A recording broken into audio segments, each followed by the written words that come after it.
I appreciate the investment in tourism. We for sure use that and need that in the north part of the state. Right. I'm looking forward to this exciting new tourism plan. That's we see a lot of what New York State does in the media market that bleeds over into Pennsylvania. So I'm excited to see that. But I hate New York. Just saying. Yeah. Just thought I'd throw that out there. Wow. Your department has a considerable amount of unspent funds, prior year funds, with some appropriations going back 10 years old that have not lapsed back into the general fund. It looks like it's just under $100 million. The Budget Secretary has approved agency requests for Act 146 waivers to keep these funds alive year after year.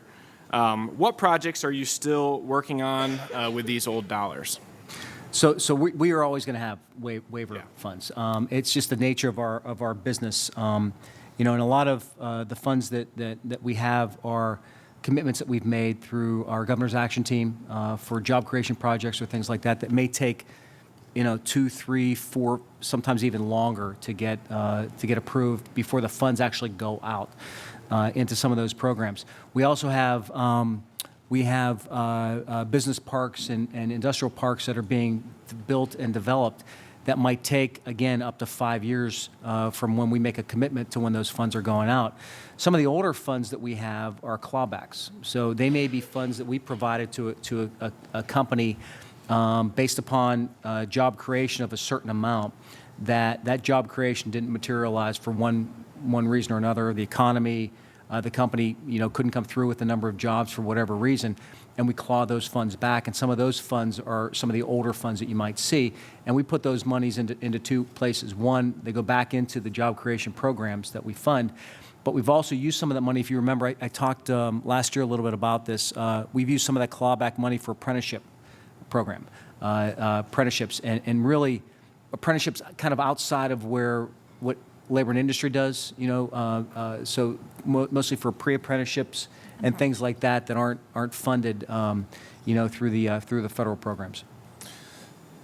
So I was excited to hear you talk about workforce development. That is something that we hear when we go out to businesses in our district, and all of us across the Commonwealth, is the major issue. Are any of these dollars, these old dollars, being redirected to, probably the challenges that we had 10 years ago are different than the challenges we have today, seeing that workforce development is one of those biggest challenges to be able to make sure that we are providing family-sustaining jobs that are key to the success of the Commonwealth.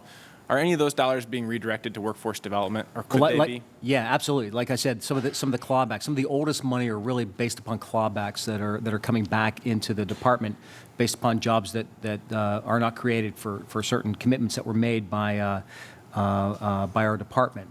So I think that money is going back into the apprenticeships and pre-apprenticeship programs. I think what we're doing right now is the funding that we have that's lapsed that you're talking about.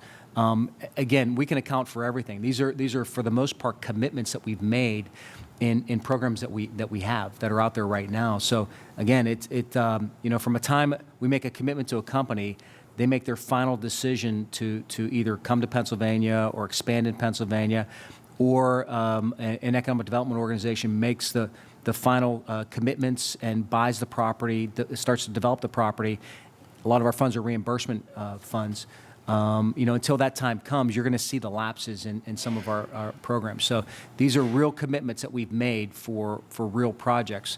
But some of the older funds, again, like I said, we're utilizing for apprenticeship and pre-apprenticeship funding because there's really no other funding source for that. One of the other areas that you talked about was childcare, and maybe that probably wasn't as much of a problem 10 years ago, maybe, but now we're seeing that it kind of come about. Maybe that would be an area that we could look at. Absolutely. I also just wanted to put a plug in. We're working on some, and maybe you and I could talk offline about this. We're working on an Ideas to Business seminar at Mansfield University. Look forward to trying to engage some new entrepreneurs in our area and give them the tools that they need to succeed and get their businesses launched. Maybe we could talk about that and see if that's something we could work on and team up together on. Thank you. Thank you.